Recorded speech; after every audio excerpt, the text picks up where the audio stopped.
Les élèves du collège Anne Frank se rendent volontairement à un atelier de médiation par les pairs mis en place par Ida Naprousse, professeure d'histoire géo. Et la médiation par les pairs est là pour apprendre aux élèves à régler des petits conflits, ce que de Barbieux appelle des micro-violences, c'est-à-dire des insultes, des incivilités. Si les moqueries et les insultes sont de micro-violences, à partir de quand peut-on les considérer comme du harcèlement ?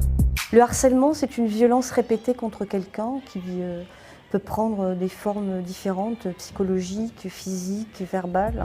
Pendant plus d'1 an, Lucie a été témoin des moqueries de ses camarades sur le physique d'une amie à elle. Devant ses amis, elle l'a traité de noms que je ne peux pas dire. Et sur les réseaux sociaux, elle mettait des photos d'elle à côté d'un animal. Comment expliquer qu'une personne peut être prise pour cible ? La personne, dès qu'elle n'a pas les codes ou qu'elle ne les accepte pas, qu'elle ne les porte pas, elle les refuse ou qu'elle a une difformité quelle qu'elle soit, c'est une victime rêvée pour l'ensemble de la tribu. Le harcèlement en milieu scolaire peut avoir pour la victime de lourdes conséquences. Décrochage scolaire, dépression, voire suicide. Heureusement pour l'amie de Lucie, ça n'a pas été jusque-là. Elle se sentait pas bien et du coup, elle a demandé à ce qu'on fasse une médiation. En fait, j'étais en classe et il y a Nadia qui a commencé à m'harceler et je comprenais pas pourquoi. Une médiation par les pairs, ce sont les élèves eux-mêmes qui mènent la séance. Ils aident leurs camarades à trouver une solution. Bien sûr, ils sont formés au préalable par leurs professeurs. C'est-à-dire qu'on permet à chacun de pouvoir exprimer ce qui s'est passé pour lui ou pour elle. Et du coup, l'autre entend la souffrance qu'elle a vécue. Et donc, c'est ça qui va amener donc le levier de l'excuse, parce qu'il y a reconnaissance de la souffrance de l'autre. J'étais en colère, j'étais triste.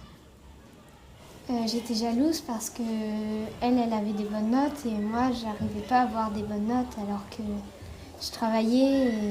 La victime, c'est à la fois la personne qui est harcelée, mais c'est aussi la personne qui harcèle, parce que souvent, et Éric de Barbieux ne me contredira pas, c'est que souvent, un harceleur, c'est une ancienne victime.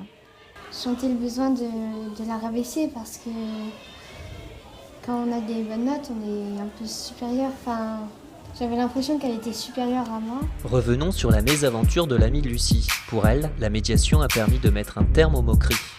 Dans cette médiation, la personne qui lui a fait ressentir ça, elle s'est vraiment expliquée face à elle. Elle lui a dit pourquoi elle avait fait ça, que c'était pas forcément de sa faute, mais enfin, elle s'est expliquée. Elles se sont expliquées toutes les deux et elles ont mis tout ça au clair. Pour les témoins de ces violences, c'est-à-dire les camarades, lorsqu'ils sont formés à la médiation, ils sont un soutien supplémentaire contre le harcèlement scolaire. Quand on voit un conflit, maintenant, on a plus envie d'agir parce qu'on sait comment faire. Pour être plus efficace, que peut-on souhaiter à la médiation par les pairs ? L'idéal serait que ce type d'action soit généralisé dans les classes et que la médiation par les pairs, comme en Amérique du Nord, fasse partie du programme éducation civique, par exemple, à part entière, pour aider les élèves à communiquer.